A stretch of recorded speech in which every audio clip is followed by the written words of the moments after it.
4:32 is the time coming up on 4:33 in your hometown station, KHTS. I'm Tori, and my in-studio guest, Richard Sherman from Alta Realty Group. We were talking about zombies. Zombie mortgages. So first things first, welcome. As always, it's so fun to have you in studio. We always have a good time, even when you're talking about this nerdy stuff. But you do it in such a way, you have a hip way of talking about some nerdy stuff Thank here. you. And it's always entertaining. Thank you. And I always learn something, and I've learned something in the last 10 minutes about zombie seconds, so I think you need to let everyone in on the secret. So let's talk about zombie seconds. Okay, first of all, we at Alta Realty do loan modification work for free. We do it. We have for a very, very long time.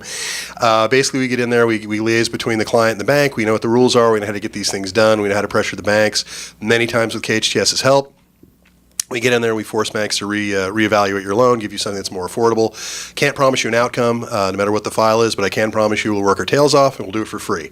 And if you find a better deal, take it. But I doubt you will. So please give us a call. We'll help you out. So we've been doing this for a long, long time. But today's topic is zombie seconds. And the reason I wanted to come in and talk about this today is what's going on is lots and lots of people who got a letter in the mail that said their second was charged off during the recession, say from about 2007, 8 to about 2015. If you got one of those letters and you thought, oh, great, I don't have to pay my second anymore. It's charged off. I don't have to pay it. Unfortunately, that's a misconception because just because it was charged off and it might have been the result of a bankruptcy or a loan modification or something, I mean, divorce, who knows, it could have been charged off. You might have just stopped paying it and they charged it off. What that would ordinarily mean is you don't have to pay it anymore. But in the world of mortgages, what it means is they just sort of paused it. So what happens is, and it's kind of a dirty little game the banks play, but what it happens is a bank who has your second will charge off the second, send you a letter saying it's charged off. But then they'll then take the tax write-off because they'll say, hey, we lost all this money. The client's not paying. They'll take the write-off for it. Mm-hmm. Then they'll turn around and sell the loan in the secondary market for somewhere between 10 cents on the dollar to 50 cents on the dollar, depending on what it is, to some other company who may try to collect or may just sit on it for a while, and they'll sell it off to somebody else and so on and so forth until it gets to the point where they think, well, you know what? I think your house has equity now. So you remember that second that you thought you got rid of 5, 10, 12 years ago? Guess what? You still owe us. Not only that, we've compounded all the interest that you didn't pay over the last, again, 5, 10, 15 years, whatever it is, and now you owe us that too. And so they come back and they say, pay us, we're going to take your house. That's rude.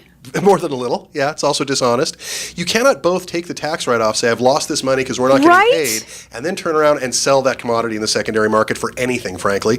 But the law allows the banks to do that. And as if that wasn't bad enough at the the bank level, the fact that they're taking advantage of the tax codes to get away with this stuff, as if that wasn't bad enough that they're not paying their fair share, they then put this debt onto some other company who then comes back at the homeowner and says, pay us every dime that we are owed. I've got one right now where they owe slightly more on the property than the property's worth with the first alone. They've been waiting for better than a decade to get to the point where they can just break even and sell their house. It's all they want to do. And they've been paying it on the first. They're not delinquent on the first. And they got this nasty letter in the mail, followed very quickly by a notice of default, which is the first step in a foreclosure. It's the lawsuit that creates the foreclosure. And they went ahead and filed on them. And we contacted the bank and said, hey, let's work this out. Let's find a way. Usually we'll pay you a little bit. We'll go our separate ways, that kind of thing. Sure. The bank came back and said, well, it was a $60,000 debt 11 years ago. Now you owe us $210,000. We want $78,000 up front, and you can make payments of $1,400 a month for the next 20 years. And that is the only deal they were willing to offer them. That's it. And that's ridiculous. The name of the company is Trojan Capital. They're I hope they don't mind my saying this because they said this to me. They're kind of a bottom feeder. That's what they do. They buy these debts for next to nothing. They collect on a very small percentage of them. But the ones that they collect on, because they paid so little to get it, they make a fortune on. So they only probably collect, I'm just guessing, but they probably only collect on 10 to 15% of their debts. But they pay off so heavily that they don't care about the other 85, 90%. And the problem for my clients is they thought they were clear of this. They thought a little bit more equity and they're ready to sell the house and get out from under. Just a little bit more, finally they can get out from under. And now they got no choice because the bank will not deal. And that's really since January of this year. The banks used to be a lot easier to deal with. But ever since January, and they're kind of draw your own conclusion what the correlation is there, the banks have just gotten a whole lot nastier, particularly the second and third, what I call the bottom feeder banks, the down market banks like these guys. And so they feel they're completely justified saying, give us a big chunk of cash. Now, who has $78,000 to stand over to a second that you thought was dead? Right. It's ridiculous. So what's effectively happened in this case is they forced this family into bankruptcy. What can we? What do you do? What do you Well, even do? What can you even do? You call me. You call me and we'll work it out. Because usually what you can do is when you approach a bank and you say, look, let's do what's in your financial interest, bank. You're not getting everything you want out of this. You're not getting $210,000 out of this case. It's ridiculous. It's not going to happen. And there's no way you're getting $78,000. And by the way, if my client files a Chapter 13 bankruptcy, which is what you're forcing him to do, as long as the first over-encumbers the property is worth less than is owed on the first, even if it's only by $1, then the bankruptcy court has the authority to write off the second, to destroy the second, to basically what it's called stripping the second. We actually have an attorney here in town who kind of pioneered this, so he's a good guy to know, but Lou Esmond. But anyway, they strip the second. It gets wiped out, and that's it. So we approached the bank and we said, look, we have two choices here. We can work out a deal that everybody can live with, in which case the bank gets some money and my client gets some relief, or you're going to force my client into bankruptcy. Not something they want to do, but they're also not going to give you their house. You've put them in a position where they can either give you a gross amount of money, which they don't have. Mm-hmm. They can give you their house, which they don't want to do, obviously. Sure. Right. Or they can file bankruptcy. So unfortunately, although they have really no other reason to do it, they now have to file a bankruptcy in order to save their house, which is ridiculous. It is ridiculous to put people in that position, but that's what these banks do, and we're seeing more and more and more of them. I've had about 8 or 9 of them in my office just in the last week. So a couple of things that just stood out to me while you were talking.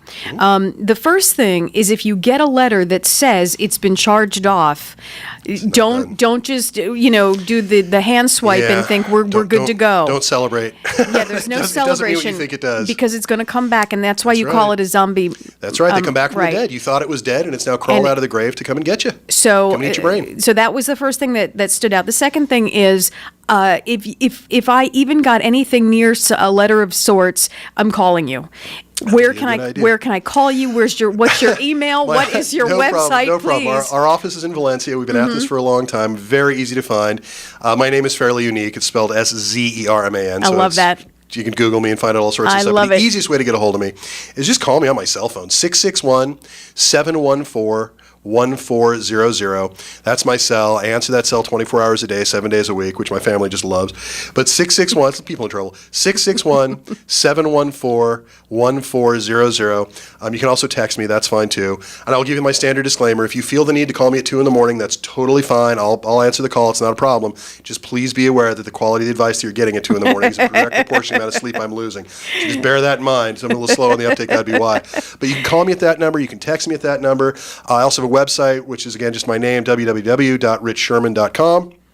And you can also call the office, which is 661-253-3000. That number, again, is 661-253-3000. Either the office, my cell phone, whatever's good for you. You can look me up online, whatever works. Just get to me so that I can help you. And the sooner you come in, the better. The more work, better I can do for you. We also have all your stuff on hometownstation.com. So if you're driving around and you want to get in touch with Richard, not a problem. You can't write down the number.